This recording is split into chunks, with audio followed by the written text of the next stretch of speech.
general info. Okay. So I think we're all good. So I'm just checking the messages. So the screen is shared. Good.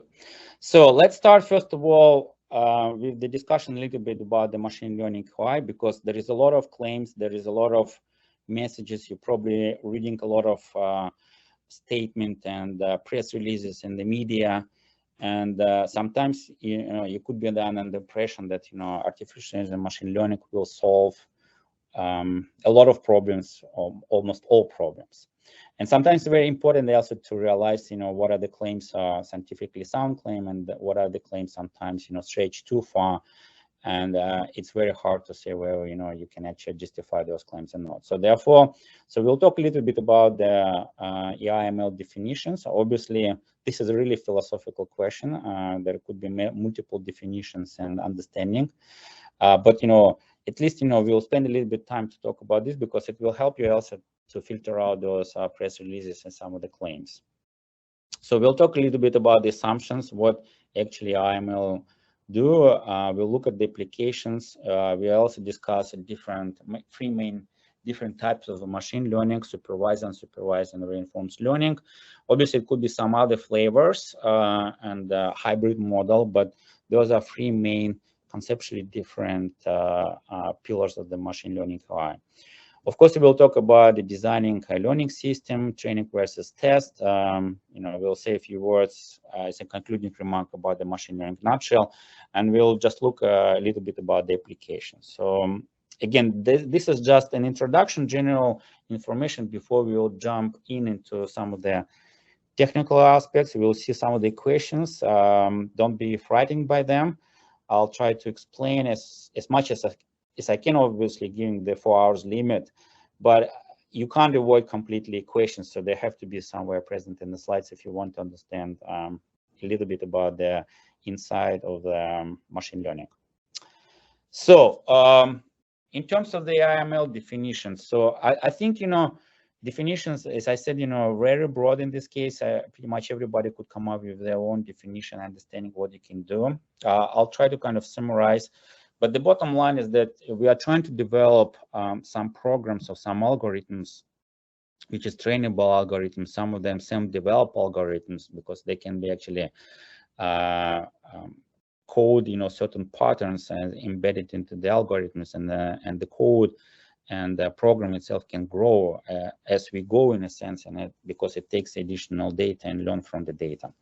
So, but the bottom line, we'll develop the programs for the computers that can do certain things. Obviously, we need to understand, what is solvable, and why do we need to actually develop.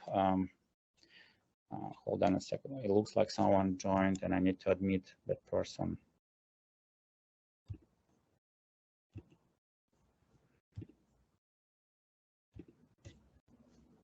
So we will look at the problems. Obviously, sometimes when it's easy to solve yourself, you could ask the question, why do you need to have a computer? So that kind of said that, we'll try to develop some of the algorithms for the problems where it is difficult to solve it analytically, or it's difficult to solve by, by the people in a limited period of time. And for that reason, you need to apply the computers, and especially smart algorithms, so they can actually learn from the data. Because you need to keep in mind there is a classical computational. So I'm not going to talk only about the classical computation during the training course, but you probably heard about the quantum computing, which is emerging field, and there is a lot of development in these things, which is, slightly different. Well, actually, very different compared to the classical computers. But in terms of algorithm usually classified, and some of them what's called NP-hard problem, meaning that you are not able to solve them in a polynomial time using conventional computers like what we use in day-to-day activities. However, some of those algorithm NP-hard problem can be solved with the quantum computings. And that's the reason that alternative paradigms is emerging, because it allows you to solve some of the problems which is impossible to solve with the computers. But saying that, obviously AI/ML did allow to solve some of the NP-hard problem. It could be like either related to the chess game, AlphaGo, for example, or protein folding, which is, AlphaFold. Those are in general NP-hard problem, despite the fact that we may probably understand the physics and you can write tons of ordered differential equations with the right force on the right-hand side and then integrate that system. It's going to take quite a long time to actually reaching the folding structure, which is an equilibrium state, etc. And for that reason, if you apply the machine learning and you're utilizing already a known information, allows you to build that bridge and then actually come closer to the final solution. And we'll talk a little bit about AlphaFold in the training later on.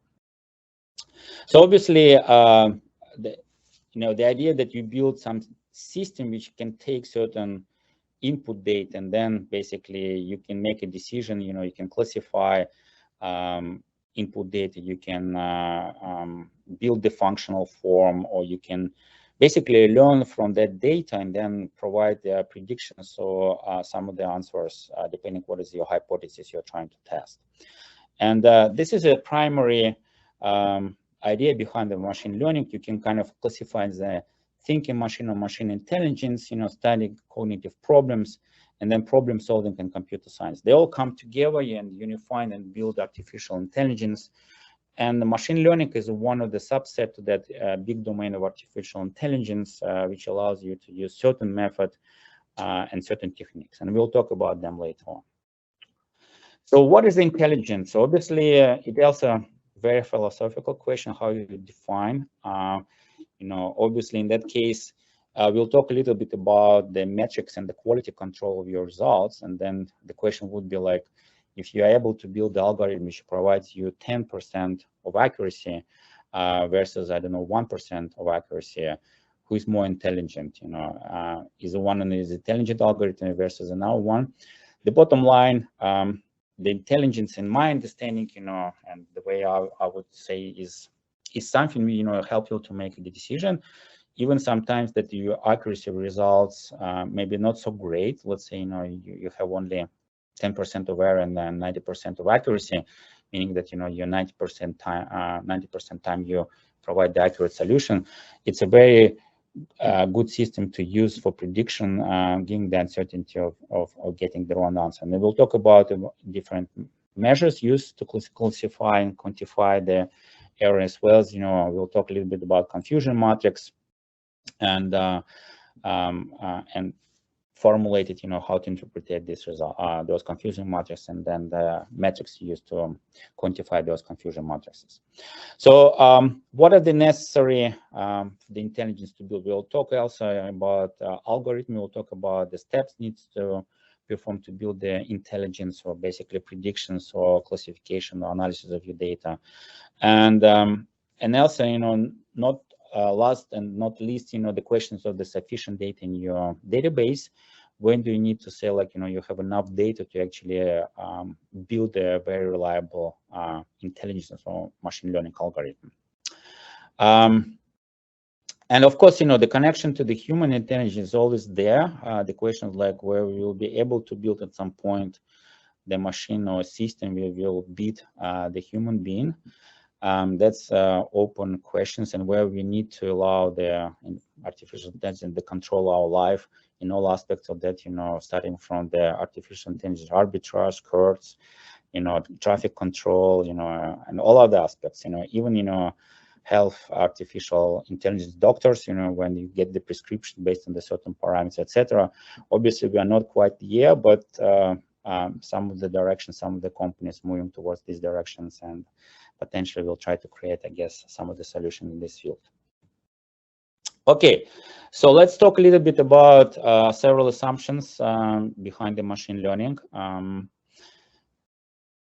So there are two main assumptions. So one, like we can understand and model cognitive without understanding the underlying mechanism. So most of the time, we're trying to utilize existing data and then trying to kind of use the data to build that bridge which leads us to the final solution. We don't need to know, like, that the molecular motion is driven by the second law of Newton, especially when we are studying, let's say, folding of the protein structure, and then characterize all the potential energy, which, describe the interaction between amino acid in our given chain. But what we are trying to achieve is that, we are trying to utilize the crystallographic image of each of the protein. It's a big collection, and then see if we can build the prediction what would be the new structure given the new input sequence without actually looking at underlying mechanism. And it's a very powerful assumption by itself, because one could ask, like, can you actually derive those underlying mechanisms using the machine learning? So imagine that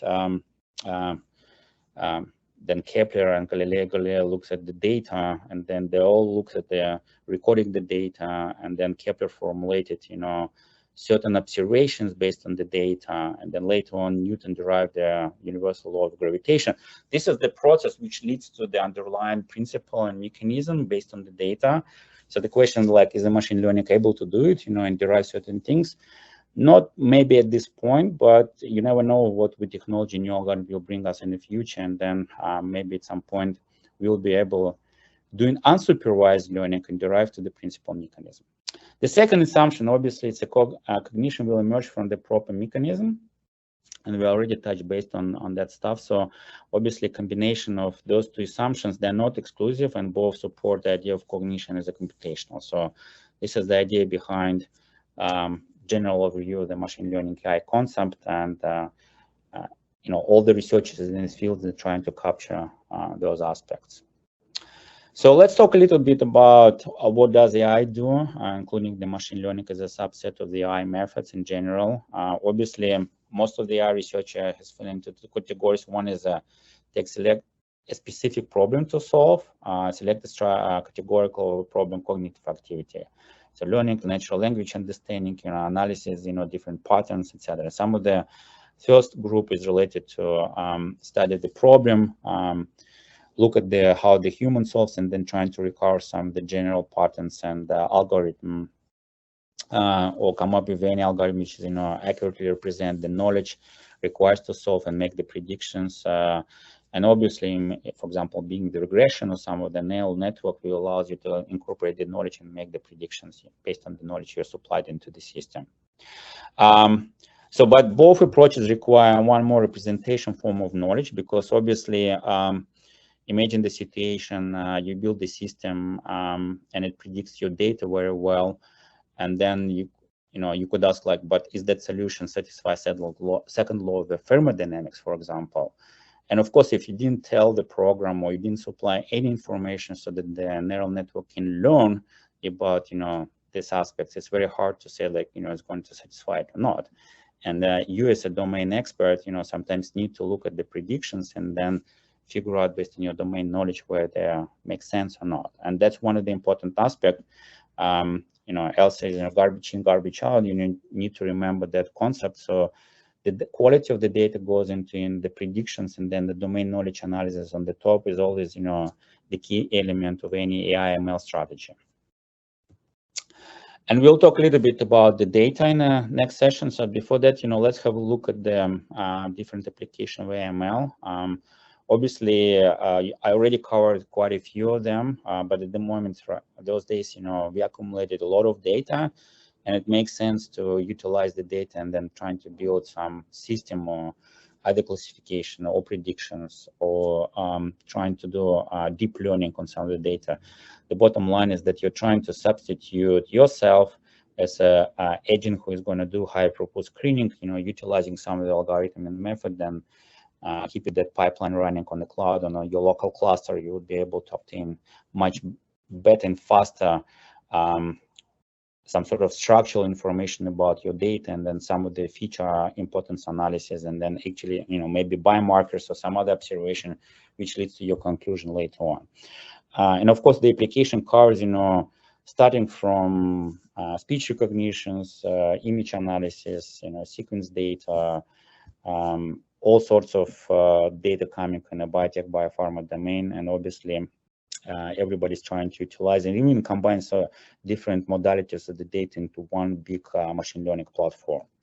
And basically, the bottom line is we are trying to develop something which will help to address some of the people health problems and find a cure for some of the important disease. And hopefully at some point, probably for all documented disease. Okay, so maybe I'll talk quickly about different key aspects of the machine learning. So as I already mentioned, there are primary three main directions. So it's supervised learning, unsupervised learning, and reinforced learning. There could be some other hybrid realization of that, or even combination. So, but the primary aspect, can be classified in those three categories. And what are the unique aspects of each of them? So obviously, for the supervised learning or classification, so usually you have a data, training data, and the desired output labels, and you basically trying to approximate and train your model on the data, and then you make the prediction for the new data, and then you can make the analysis of that predictions and see what you need to change in your strategy depending on your problem of interest. Obviously, you have a control in terms of what is the size of the training data set. You can always enrich your training data set. One of the questions, so obviously most of you may be asking yourself whether you have a sufficient enough data in your training data set in order to build the confident model. For that reason, usually people perform the power analysis. We are not going to touch base on that during this course because it would be in our training coming in the next month related to statistical analysis, and we'll touch base on that subject there for application both the conventional statistical analysis and the machine learning. So by doing the power analysis, obviously you'll be able to approximate or make an estimate what would be a sufficient sample size, and then use that sample size to train and then validate and test your model. In an unsupervised learning or clustering, usually you don't have a desirable output. You actually don't know anything most of the time about the data, but it allows you to recover some of the interesting patterns, maybe anomaly detection, specification of different lighting variables, etc. So the bottom line is that you're trying to some sort of understand the structure of your data, and then get some patterns, maybe common features related to different patterns, and some sort of start building the theoretical analysis of the data, and then build that deep learning. So by the time you let's say identified several different patterns, you can already start building the next level of machine learning and play with different patterns, and maybe trying to connect the patterns with some other input into your system which triggers that pattern. Let's say you're trying to develop a new drug, and you created the list of patterns for each of the small molecular, and then on the top of that you can already start building another next level of supervised machine learning where you connect smile diagram of your molecule with the pattern, and then you can start combining different parts of the smile diagram, obviously subject that it's physically plausible or chemically plausible, and then you can see what would be the pattern resulting from that small molecule, which effectively can give you some idea in terms of, let's say, if the patterns is signaling pathways. You can already start building some understanding about the system biology of the system. In terms of reinforced learning, obviously, that's a very different concept compared to the two previous ones, which is most popular used, supervised and unsupervised, but there are some applications for reinforced learning. And obviously, that domain requires some of the input and observation from the environment, from outside, and then it kind of trying to act on those input and then adjust your strategy or solution. So therefore, you basically rewards or optimization strategy is always depending on what is the rewards and impact from the outside agent or environment. So in that case, you can build such a network and keep learning as we go, and then arrive to the certain conclusion. And we'll look at the structure of all those components late in the course today. So hopefully it will be a little bit more clear, and you will be able to differentiate between those three different pillars. So maybe a couple of examples just to reinforce what we just learned. So it's going to be reinforced activity, reinforced learning activity. So a couple of examples. So supervised learning, one of the common applications is regression. You have a set of points, you're trying to draw the line. The question, you could draw the line in one of the particular class. Let's say it's a linear approximation, could be a non-linear approximation, or it would be a very non-linear approximation if you're trying to use, let's say, a neural network or deep, more advanced learning algorithm, which of course are related to different degree of freedoms, and therefore you can approximate it very complex function. So this is one of the typical examples, and I'm pretty sure you came across this one very often throughout your career. The second one, of course, is related to the supervised learning when you have classification problem. Again, the same type of things that you have number of clusters or cohort groups, and then you have certain input which you want to classify to which class or cohort it belongs, and you build basically still kind of regression, but it's a discrete regression. It's not anymore continuous prediction, but it's a discrete prediction to which class that particular set of the variables belongs to, and then you can train your model, and then you can make the prediction later on using this model. Unsupervised, as already mentioned, is most of the time you probably saw it via doing clustering of, let's say, you have next generation sequence data, and then you're trying to cluster them, identify the different cell clusters or different cell types in your data, and then maybe you even can do next level if you're trying to differentiate at tissue level. It could be many activities here, and that's one of the examples, obviously, and most commonly used example for unsupervised learning. And the reinforced learning, as I said, it's always interactions between what you learn and then the environment, in the sense that each moment of time you produce certain output, and then you get the feedback on that output, and then depending on that feedback from the environment, or you can improve your learning, and you do it iteratively till you get to the convergence point. And that's kind of classical reinforced learning type of framework, which is sometimes used successfully in the different applications in finance, for example, but even in a biotech company, when let's say you have certain stack of images coming as you make the drug administration, and you would like to understand the overall behavior of the drug subject to the new information coming up from the observations. So, okay, what are the key elements of the machine learning? You probably already figure out that, for some of the activities, you need to have a training data set, and then you have to have a validation data set, and you have a test data.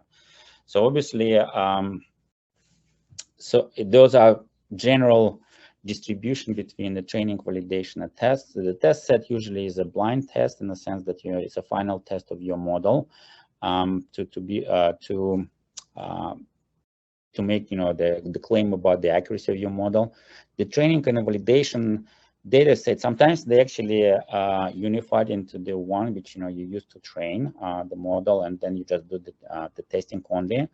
But in most of the textbook, things are split it up, and there is a reason for that one, because sometimes validation, splitting validation and training allows you to handle outliers is more efficiently, and allows you to build the ensemble of models and then compare those ensemble of models based on the validation subset of your data. So those are key elements of the machine learning system. So we choose the training data, knowledge, experience. We choose exactly what we want to learn. So the question is, do we do unsupervised, supervised, or reinforced supervised? So if we know what some of the labels or some of the data, let's say IC50 or binding affinity, then obviously you can make the regression. If you want to do the clusterization, so then obviously the question would do you know how many clusters you want to expect? If you don't know any idea, then obviously it will lead you to the different strategy of selecting different method of the particular information you have in hands. And of course, you just basically train your model, you do the validation and testing. Those are kind of very generic step of any machine learning workflow. So let's have a look at a couple of remarks in terms of the training versus the test distribution. So the main bullet points here, we generally assume that the training and the test examples are independently drawn from the same overall distribution of data. Does it occur all the time? Hard to say, because you're not always, checking this bullet point. Ideally, you should check, but most of the time, you just split them and then don't check the results. You just, make sure that whatever goes in your training set is sufficiently enough to get a reasonable accuracy. Obviously, you don't want to overfit your model or underfit the model. That's the question we're going to discuss later on as well. What are the aspects you need to take into account to make sure that you're not overfitting your data? Because ideally, in ideal situation, obviously, you can always build a model which will pass to this each single point, but that will create very noisy machine learning model, and you won't be able to use it to predict anything reliably. So of course, the second bullet point, the sums are not independent, requires collective classification. So again, ideally, we're trying to avoid some of the duplicates or very similar data if possible. Does it occur all the time? Yes. Do we clear the data most of the time? No, we probably will keep still all this data in the model, and then while we're analyzing the outcome of the model, we will see where we have a lot of duplicates or very similar inputs. Of course, it's by not clearing your data sufficiently well, it imposes a lot of headache in terms of for the algorithm and then the convergence of the algorithm, because some of them are heavily relying on well-posedness of the data. Because some of them requires to invert the matrix, and the matrix is not invertible or close to situation when the determinant is very small, its condition number is very high, and then it's going to take a lot of iteration to converge to reasonable state and reasonable answer. And of course, if you test the distribution is different, it requires transfer learning. So we'll talk a little bit about this later on as well. So, okay, so what is the machine learning in a nutshell? Of course, a lot of things going on right now. So we want to learn from the data. A lot of algorithms coming out each year. It's sometimes very hard to follow up and be at the top of each single domain. And we have new developments happening in each single domain. But there is a lot of algorithm right now. Therefore, like, it is conceptually very important to understand what you are looking, and then trying to find some interesting pattern or starting point which you can use to modify and use it for your project or for your problem of interest. So obviously, each machine learning algorithm has a three main components. So it's representation, optimization, evaluation. So it's very important to see where you have enough data for the particular choice of the algorithm.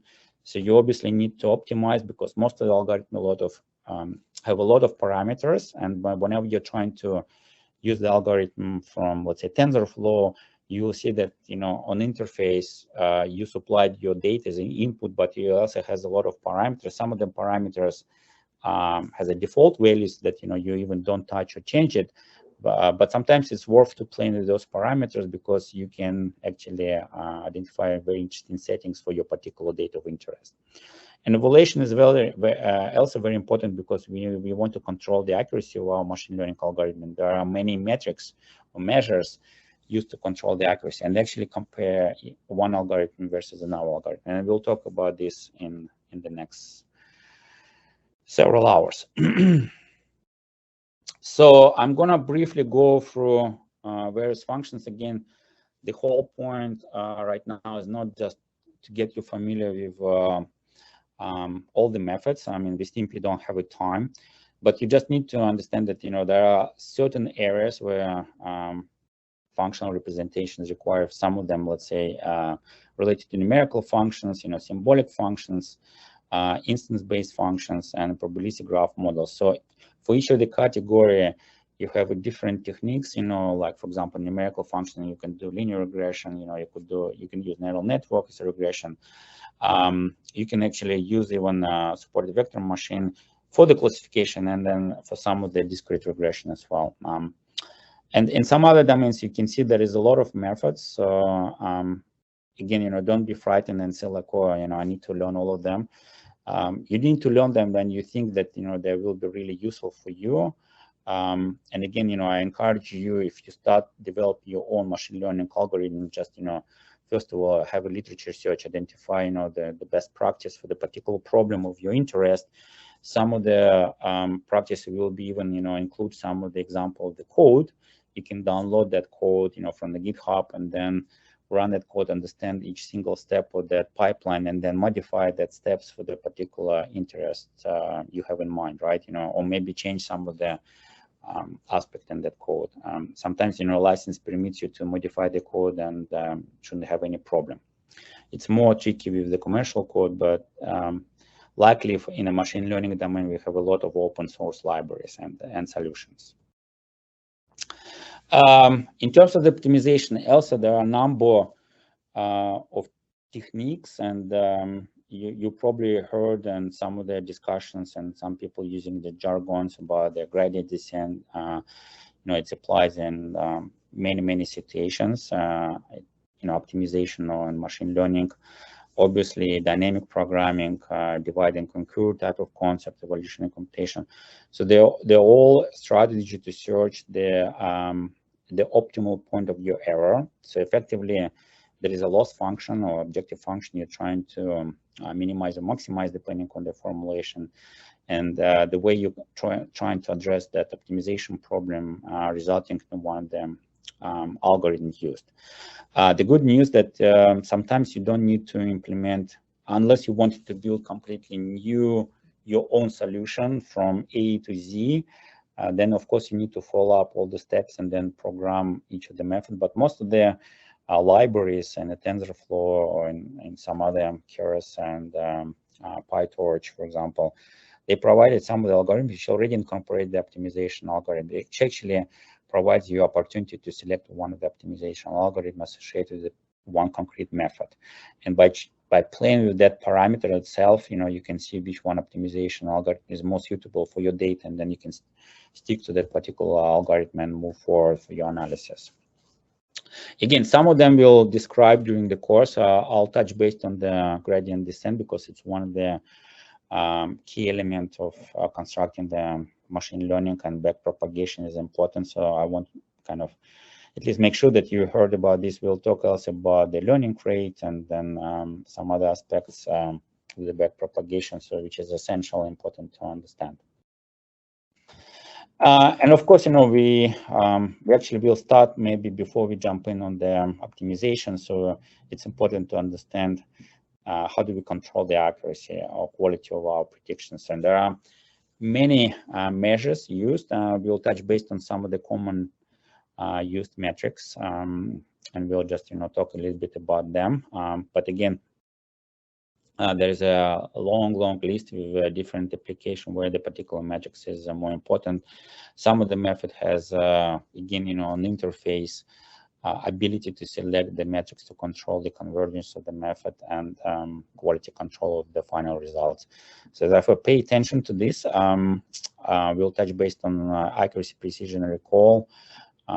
Maybe you're already familiar with some of the methods listed here as well, but at least we'll cover the first two. And of course, but I would say that when you do the quality control, it's important, and we already talked a little bit about this, about understanding the domain, understanding where the data come, what is the goal. Obviously, it's important to data integration, selection, cleaning, and pre-processing. And we'll actually, the next presentation will be just about the data, because remember, garbage in, garbage out. There is no free lunch, and therefore, it's important to understand, the nature of the data. It's also important when the people making certain claims, sometimes they don't provide any information about where they have a data to support the claim, meaning that, are you able to build any machine learning model utilizing some of the data which will be associated with the claim you're trying to make. Some of the technologies are really not quite ready to support the claims that people are trying to associate with the machine learning. So, but again, the devices and the technologies in terms of measuring different aspects of the biological system is a very active domain. So we're seeing more and more type of concept instruments coming up. For example, spatial transcriptomic, with the map of the cell-cell interactions and with the single cell data on the top. It provides enormous data lake and ability to understand how on the subcell level things are organized, and then how on the cell level things are communicated, and how the information is propagated in a given moment of time and a given slice of the tissue. That creates an awesome opportunity to build a lot of machine learning activities and then answer some of the hypotheses and make a predictions. Obviously, important aspect is interpretation results. Again, machine learning doesn't know everything. It's only limited to the information embedded in the data supplied. So obviously, you could argue that the data itself, whatever comes in this remains a convolution of the many processes in the system. But machine learning is not the tool which will allows you for free deconvolve this data and then obtain all the processes or information about all the processes which will contribute towards this data. Obviously, if you wanted to build such a system, you will have to supply additional information so that the network actually learn before you can make such interpretation results. So therefore, domain expert knowledge is always will be important, at least for quite some time. Therefore, when you get the results, you as a domain expert always can have a look at the results and see where it makes sense as a sanity check, first of all, of course. And then, surprisingly, sometimes you can observe that, some of the discoveries match your expectation, intuition, and even some of the data available in the literature. And that, will result in a very exciting situation. For example, when I've been doing the diagnostic of the prostate cancer and differentiated the cancer between intermediate cancer and aggressive cancer, sometimes, and you get the labels and data coming from the biopsy, and you believe it's possibly is a ground truth, the final verdict in terms of what is actually a sample or patient belongs to. But in reality, when you develop the machine learning in a rigorous way, you can make the predictions in the confusion matrix, which turns out that, there is a confusion on about an average about 10% between intermediate and aggressive cancer. And that's actually the error of the biopsy, because the biopsy itself sometimes may lead to the very confusing labeling which is hidden in the data. So machine learning can help you to understand and figure out, what is actually in your data. But bear in mind, you always will be limited to what you supply in terms of the knowledge, and then you need to apply additional your domain knowledge to interpret the results. Okay, so what are the lessons learned about the machine learning and learning in general? So obviously, learning can be viewed as using direct and indirect experience to approximate and choosing target function. So obviously, that's something sometimes is important to control during the selection of the different method algorithms. So again, you don't want to overfit or underfit your data, and you just want to get just the right function, which allows you to have a very confident prediction with the right confidence interval moving forward. Obviously,